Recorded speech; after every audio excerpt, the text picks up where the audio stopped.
Charitable blood bank और component centre का अनुप्रिया पटेल ने किया उद्घाटन। खबर है यूपी के प्रयागराज की, जहां आज प्रयागराज के अंदावा स्थित चौराहे पर अपना चैरिटेबल ब्लड बैंक और कंपोनेंट सेंटर का केंद्रीय राज्य मंत्री अनुप्रिया पटेल ने फीता काट कर ब्लड बैंक का किया उद्घाटन और कहा, यह ब्लड बैंक इस क्षेत्र के लिए वरदान साबित होगा। उन्होंने ब्लड बैंक खोलने वाले डॉक्टर संतोष सिंह और डॉक्टर सुनील कुमार विश्वकर्मा की बधाई दी और शुभकामनाएं देते हुए कहा कि इस क्षेत्र के लोगों को अब कभी भी ब्लड की कमी नहीं होगी, जिससे कि किसी मरीज की अब आसानी से ब्लड देकर जान बचाई जा सकती है। आगे केंद्रीय मंत्री अनुप्रिया पटेल ने कहा कि हमारी सरकार लगातार देश को आगे बढ़ाने में लगी हुई है और स्वास्थ्य के क्षेत्र में बढ़ चढ़ कर काम कर रही है। वहीं डॉक्टर सुनील कुमार विश्वकर्मा ने बताया कि गंगापार में ब्लड बैंक ने होने से लोगों को काफी समस्याओं का सामना करना पड़ता था। यहाँ तक कि कुंभ के समय झूसी पुल पर जाम लगने से मरीज को ब्लड नहीं मिल पाता था समय से, जिसे देखते हुए हमने अपना ब्लड बैंक बनाने का फैसला लिया, जिससे कि हम अपने मरीजों को बचा सके। आगे उन्होंने बताया कि आपातकाल में डोनर ना होने पर भी हम जरूरतमंद को ब्लड उपलब्ध कराएंगे। वहीं केंद्रीय मंत्री अनुप्रिया पटेल ने घोसी उपचुनाव को लेकर भी पूछे गए सवाल पर दावा किया है कि यह भारी अंतर से घोसी का चुनाव जीत रहे हैं। उन्होंने कहा कि उत्तर प्रदेश की जनता को गठबंधन पर भरपूर विश्वास है। उन्होंने लोकसभा चुनाव में भी एनडीए गठबंधन की जीत का दावा किया। यहाँ उन्होंने बिना किसी राजनीतिक पार्टियों का नाम लिए सिर्फ भाजपा गठबंधन को मजबूती पर जोर दिया। मंच पर मुख्य अतिथि के रूप में उपस्थित अनुप्रिया पटेल ने कहा, मोदी सरकार आज हर वर्ग के विकास के लिए काम कर रही है। पूरी दुनिया में भारत का कद आज बढ़ा है। जनता किसी के बहकावे में नहीं आने वाली। 2024 में फिर एनडीए गठबंधन की सरकार बनेगी। देखिए यूपी सेंट्रल से state bureau chief Manoj Singh की रिपोर्ट। और अपनी राजनीतिक सियासी जमीन को बचाने के लिए ये एक साथ मिलकर जो एक दूसरे के दुर्विरोधी रहे हैं, एक साथ मिलकर कोशिश कर रहे हैं कि किसी तरह की सियासी जमीन बची रह जाए, लेकिन उनके मंसूबे कामयाब सरकार राज में उपलब्धियों में पूरा विश्वास है, नेतृत्व पर भरोसा है। और देखिए हम चांद पर पहुंच गए, अपने सोलर मिशन को भी इस तरीके से कामयाब करके दिखाया है। तो देश की जनता इस उभरते हुए भारत को देख रही है और पूरा भरोसा है कि 2024 में अपार जन आशीर्वाद गठबंधन को प्राप्त। मैम एक आखिरी सवाल है कि प्रधानमंत्री जी ने कमेटी गठित की है वन नेशन वन इलेक्शन को लेकर, इसको किस तरह से आपकी पार्टी सपोर्ट करेगी, आप लोग सपोर्ट कर रहे हैं? देखिए ऐसा है, वन नेशन वन इलेक्शन नया विषय नहीं, लंबे समय से चल रहा है। हमारे लॉ कमीशन ने 99 में इसके संबंध में अपनी रिपोर्ट दी थी, 2018 में रिपोर्ट दी, 2015 में हमारी पार्लियामेंट्री स्टैंडिंग कमेटी ने भी इसके संबंध में लंबा विषय और अभी इसका कोई एक ठोस खाका, एक ठोस मसौदा सामने नहीं आया है। मुझे लगता है वो आने के बाद इसे जरूर एक विस्तृत चर्चा की आवश्यकता है और इस पर सार्थक चर्चा होगी भी। और कि इस क्षेत्र में 50 किलोमीटर के दायरे में कोई भी ब्लड बैंक नहीं है। उस दृष्टि से अगर देखा जाए तो ये पहल बहुत ही सराहनीय है, क्योंकि कभी भी अचानक किसी दुर्घटना के चलते या किसी मरीज को ब्लड की आवश्यकता पड़ती है तो ऐसे में उसके जो तीमारदार है या परिवारजन है उनको बड़ी समस्या होती है, काफ़ी दूर जाना पड़ता है। तो मुझे लगता है कि उस दृष्टि से किसी भी ऐसी गंभीर इमरजेंसी सिचुएशन में ब्लड की जो आवश्यकता है उसकी पूर्ति यहाँ से इस ब्लड बैंक के माध्यम से होगी। तो मैं इस पहल की बहुत सराहना करती हूँ। आज घोषी के लिए जो चुनाव हो रहा है उसका अपना चैरिटेबल ब्लड और कंपोनेंट सेंटर के इस उद्घाटन अवसर पर आज के इस कार्यक्रम की मुख्य अतिथि केंद्र सरकार की लोकप्रिय यशस्वी केंद्रीय मंत्री परम आदरणीय श्रीमती अनुप्रिया पटेल जी, फूलपुर लोकसभा क्षेत्र की। अभी डॉक्टर संतोष जी ने बताया कि 500 लगभग हॉस्पिटल यहाँ पे, अभी कुछ क्षण पहले मैं एक हॉस्पिटल का उद्घाटन करके तब इसमें आई माननीय मंत्री जी के आने पर। इसलिए इस क्षेत्र के लिए बड़ी आवश्यकता थी कि मैं अपने इस टीम को बहुत बहुत अपनी शुभकामनाएं देती हूँ, बधाई देती हूँ कि ये ब्लड बैंक इस क्षेत्र के लिए बहुत अच्छा काम करेगा। इन्हीं शब्दों के साथ हम अपनी बात को समाप्त करते हैं। भारत माता की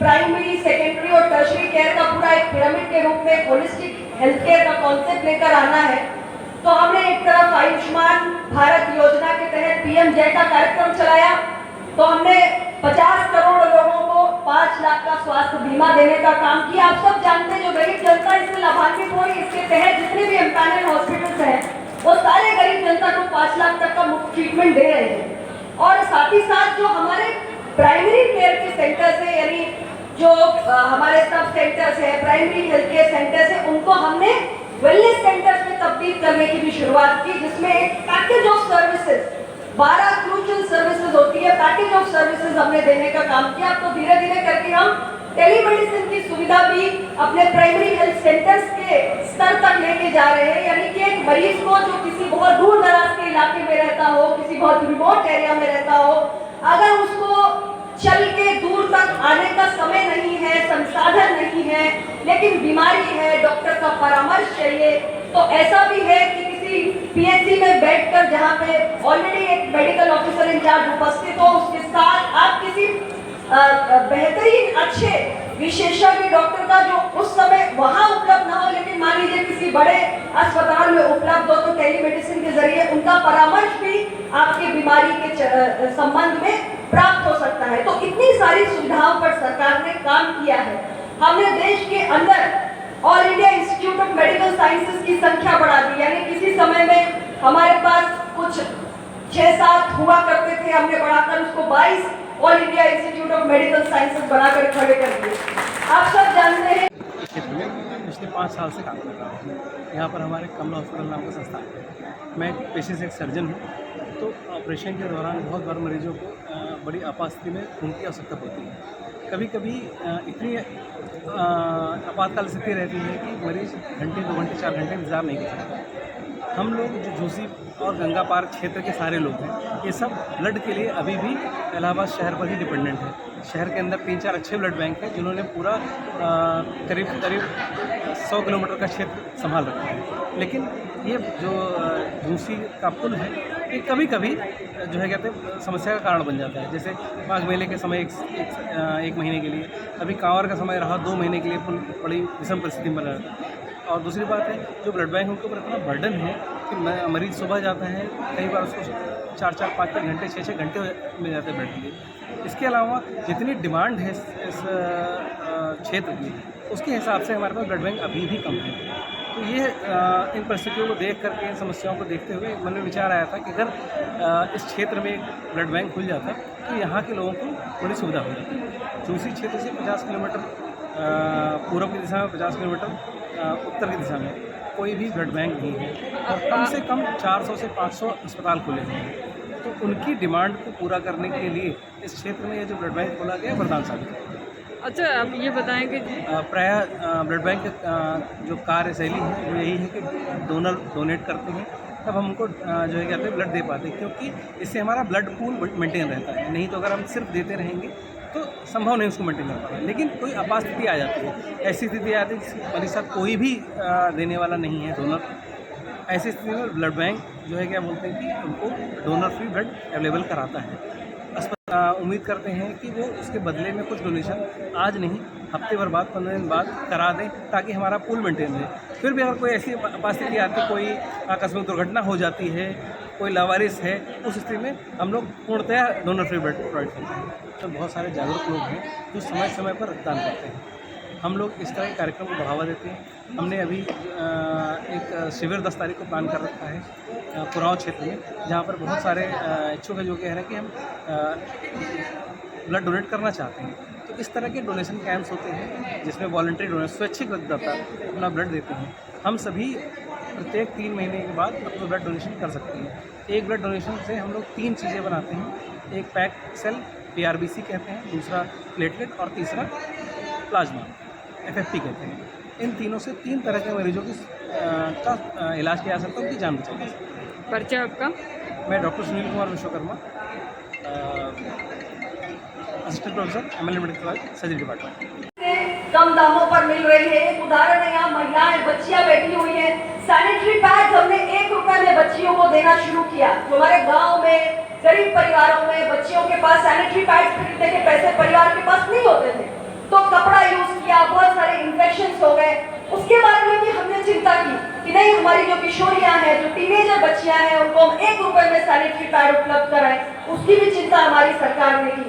तो ऐसे बहुत सारे स्वास्थ्य से जुड़े हुए कार्य हमने लगातार 9 वर्षों में किए। कितने लोगों का, करोड़ों लोगों का टीकाकरण हुआ कोविड के दौरान। लेकिन उससे ज्यादा आप देखिए कि 150 के करीब देश ऐसे हैं जिनको हमने वैक्सीन सप्लाई की। हमने अपने स्वदेशी वैक्सीन डेवलप करके भारत का सामर्थ्य प्रस्तुत किया और हमने दुनिया के तमाम देशों को, लगभग 150 देशों को उस मुश्किल दौर में वैक्सीन भी उपलब्ध कराने का काम किया। तो स्वास्थ्य हमारी प्रायोरिटी अभी भी है। अब आपने सुना होगा भारत सरकार अब मेडिकल कॉलेजेस जहाँ जहाँ बन गए वहाँ नर्सिंग कॉलेज भी बनाने जा रही है। तो ये भी हमारा नेक्स्ट जो आज हम सबको यहाँ पर लाए हैं, इस अपना ब्लड सेंटर के करता धरता डॉक्टर संतोष सिंह जी, डॉक्टर सुनील विश्वकर्मा जी और उनके साथ उनकी पूरी टीम जो इस नई फैसिलिटी को संचालित करेगी, जिसमें हमारे 2 डॉक्टर्स मेडिकल ऑफिसर के रूप में डॉक्टर अश्विनी सिंह, डॉक्टर सत्य प्रकाश सिंह, निखिल श्रीवास्तव, जयप्रकाश सिंह, आशीष झा, शिखा पटेल, नागेंद्र कुमार, सुशांत मिश्रा, शशिकांत का बहुत बड़ा उपचार का बहुत बड़ा केंद्र बन सकता है। और आज शाम को जब डॉक्टर संतोष सिंह जी के द्वारा इसे ब्लड बैंक के उद्घाटन के अवसर पर खड़ा हूँ तो निश्चित रूप से मन के अंदर प्रसन्नता है कि हमारे प्रयागराज के जो डॉक्टर्स हैं, चिकित्सक हैं, प्रयागराज के हमारे जो मेडिकल की टीम है, निश्चित रूप से प्रयागराज को और अपनी राजनीतिक सियासी